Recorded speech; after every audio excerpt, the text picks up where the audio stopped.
It is the Halloween edition of Jabba's Court. Mm, Uh, spooky. we're asking the question on the basis that Stephen Wright has exited the Rey movie.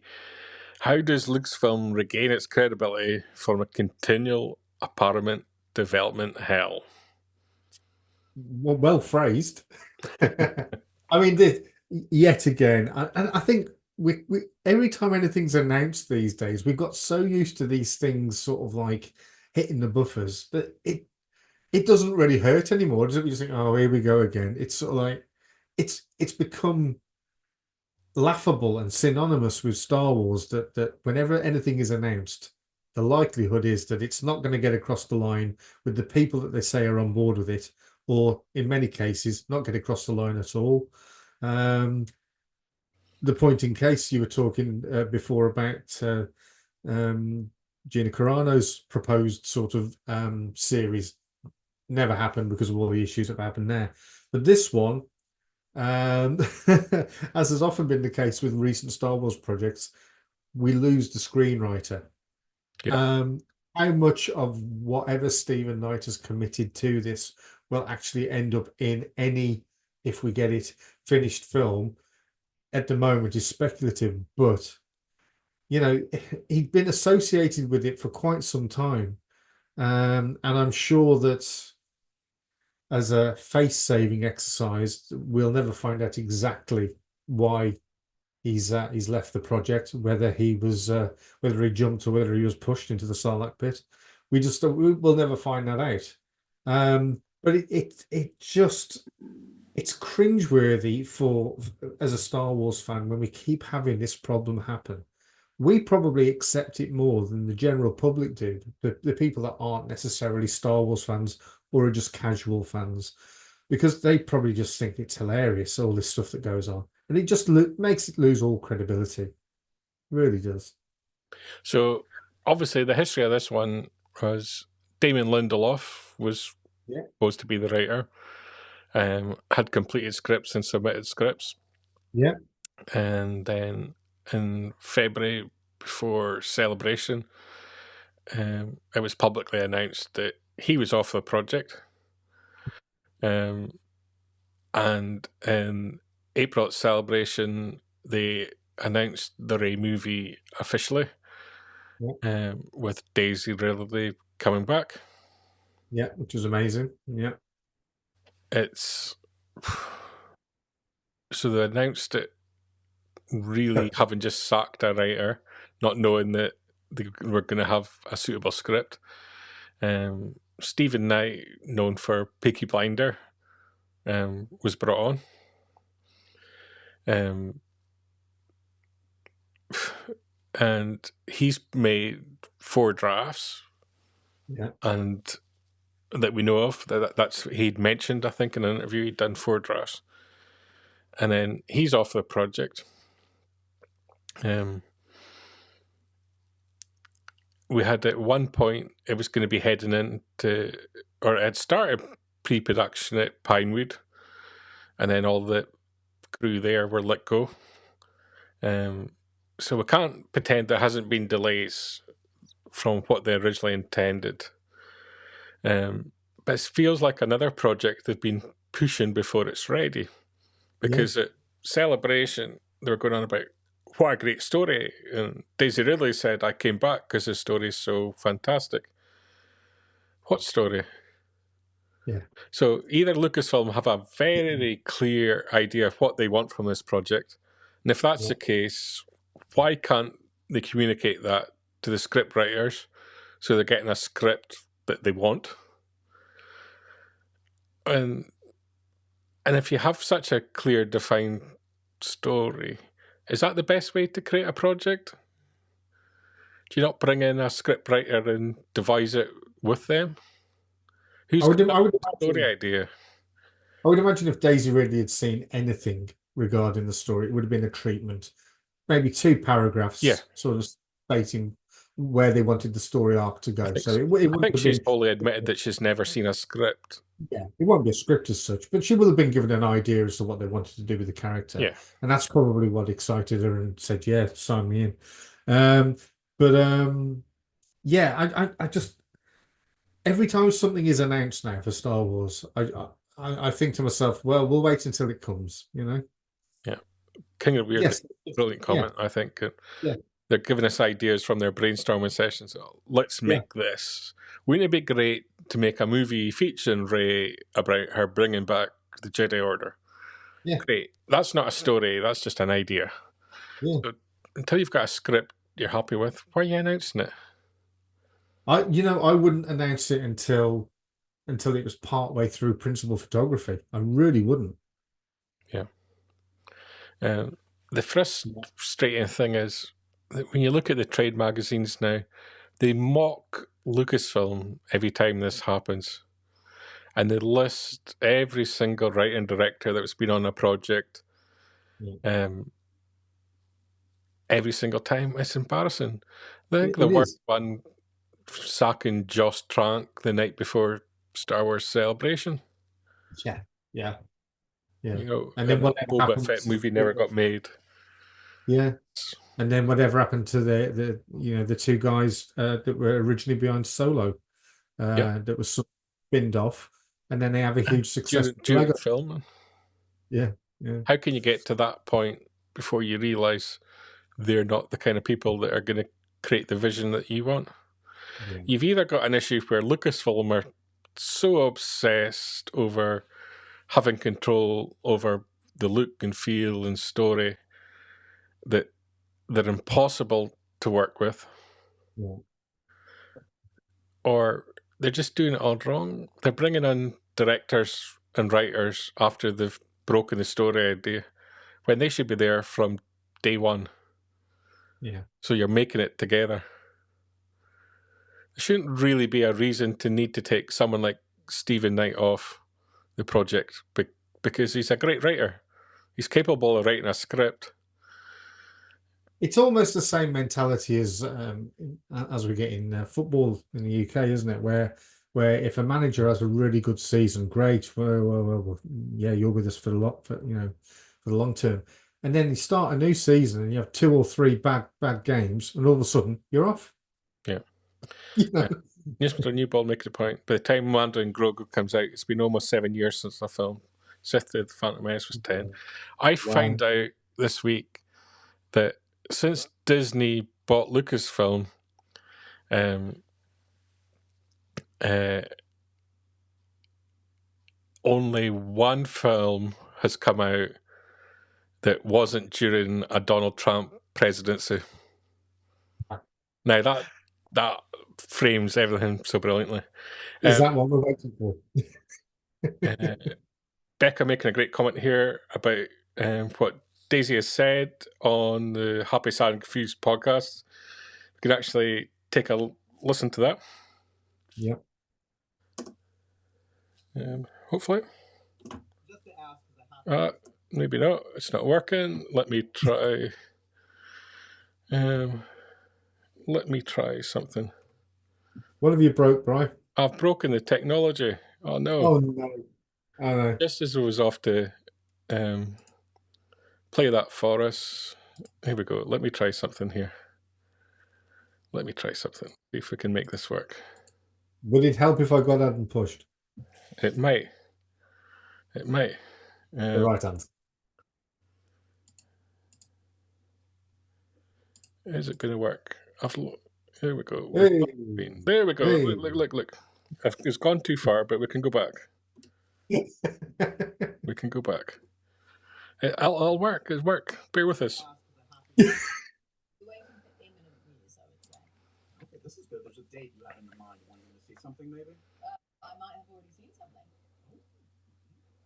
There might be a date of when we're the next stages. We like that. Progress. We like that. Slow but steady. As long as you guys get it right, take your time. I'm patient. Exactly. We're all good. We're just out on this great movie. I can't imagine what it's like for you because when I tweet or say something about Star Wars, I get scared when people for reaction. Like I can say anything and people think of it. And you're Daisy Ridley. You're Rey. It's funny because I've never felt like, oh my god, I've said too much. But sometimes I say something that honestly I feel like is completely innocent. So find more? Watch the Happy, Sad, and Confused podcast. But yeah, that's Daisy's take. News and imminent. But is that news they've just got another writer on board, or have they got another writer on board and have had for a couple of months and they've got a script they love? Yeah. My theory is we've got the Sao Paulo Comic Con coming up in December, which Disney love. I'm expecting her to be on stage and get a few production updates on various Star Wars stuff. Because as we'll speak later on, Good Morning Tatooine, we've got Mando and Grogu completed principal photography. We have Mangold's film about to go into production, and something needs to happen with the Rey movie to keep that moving forward. So there's a few announcements there to make. But yeah, there's been delays in the project. The host of Happy, Sad, Confused makes a good point. It all works if they end up making something good. But Yeah. the perception, and this is why I use the word apparent. It's this continual apparent development hell that Lucasfilm can't shake this monkey off their back. Yeah. I just want to see more Star Wars with Rey in it, because I stand by Episode 7 for me was a great Star Wars film, and I just don't think they ever gave the character Rey the right script in 8 or 9, and I think it would be an absolutely fantastic way to see what she can do with the character again, albeit a bit older and a bit wiser, a bit more Jedi-y. So that'd be cool. Yeah, it's something that Lucasfilm are going to have to work on, because it's about protecting your creative people as well. Because if you have a writer come on a project and they exit the project, or a director or talent, doesn't matter, there's an element of public shaming that what's going on. How, will that person want to work with them before?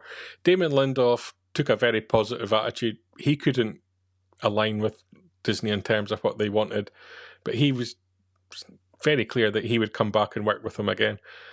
Others, I don't think, have been quite as positive about their experiences. Well, I think if that was my line of business, I'd be very scared to commit to working in Star Wars, knowing how many people can suddenly exit from it. It would just be, you'd think, well, is it really worth it? Am I actually going to get to do this, or is it just going to be bad PR for me as a person? Yeah, I don't know. It's a tricky one. Yeah, it's a lot of people have different opinions. Jonathan, fan of episode 7, 8, 9, not as good. I wasn't a fan of episode 9. And episode 8, sorry. Episode 9 for me was just trying to course correct episode 8, and it just became a bit of a mess. I 100% agree with Jonathan. But absolutely, a lot of that had to be, you had the opposite side of this, where the set dates for when these films out, and so they were working to a date rather than working to having something good. So as a positive element we take from Stephen Knight coming off is Lucasfilm are being very strict in terms of quality, in terms of what they want, and they're holding out for the right script before they push the button and move to the next stage of production. Yeah. There we go. Is it a case of don't announce anything until you've got a script in hand? I really don't announce anything until you've got your cast on board, and maybe you've even started filming. Star Wars is so big and so much loved. You wouldn't need to say anything until you got that far down it. I mean, look how many TV shows that have launched on Disney Plus that we didn't even know were in production, and they turned out to be pretty good. I mean, some of the animated series and the animated specials, no idea that they were coming up, and all of a sudden they land up on the channel. It's the same with the balance we've got with Disney at the moment, that a lot of these announcements are timed to go alongside the annual shareholder meetings and the like. Is to give the shareholders a belief that there's a billions going to be coming in revenue over the next few years. it's not necessarily the best thing. It's there for creative. Yeah. I mean, the other side, which we haven't mentioned, is obviously we've got Dave Filoni now in as head of creative. Yeah. He's been in the job a short period of time because the gestation period of a movie is multiple years. Yeah. So his stamp is not on what we're seeing yet. Is it a case of he's being more strict in finding the right script for the right project? I think they just need to stop overthinking things. I think they just need to sort of they need to chill out, float some rocks, just cross their legs, sit down, chill out, and come up with something that they know will fit in a Star Wars galaxy, instead of trying to sort of push Star Wars in a different direction. It doesn't need to go in a different direction. It just needs to be new stories in the same galaxy. I personally, I would do a series of films based on Tatooine. Keep the planet. Everybody loves a bit of Tatooine. They've got a big push on it for the merch at the moment. And I would do stories based on the planet. So the common link would be that this is things that happen on Tatooine. Let's see some stuff based on Greedo. Let's see some stuff based on Hammerhead, Snaggletooth, Walrus Man. You could do something so easy with Star Wars. Stop overthinking it. Yeah. Becca's making a very similar point, I think.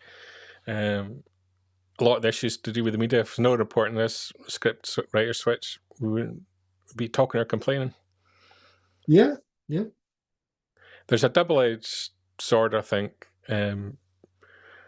One, we're starved of information at times. It feels like that we spend too much time talking about probably a situation where Stephen Knife could have exited the project 3 months ago, but we're only finding about it this week. Yeah. And they've moved on. They've got a new writer. They've got a script in hand. They're all very happy. But the reason that the media chase Star Wars stories is because we click on them. Oh yeah, well, Becca's right. What it all comes down to is clickbait, like you're saying. Everything news related these days on social media is clickbait related. So yeah, it's a strange and crazy world we're working with media. As somebody that used to work in newspapers, I find social media anything but social. But there you go. Yeah. My last comment, I think, would be, if I was Lucasfilm, I would keep everything under wraps for as long as possible. And then it controls a little bit more the media. Because as soon as you announce a project's happening, whether it's Mr. Mangold and his project, which I'm quite excited for, every interview that he does, he's going to get asked about it. Yeah. So was there value in announcing that he was working on something at the juncture that they announced it? Or could they have waited 18 months until he'd written something more than a 2-page treatment?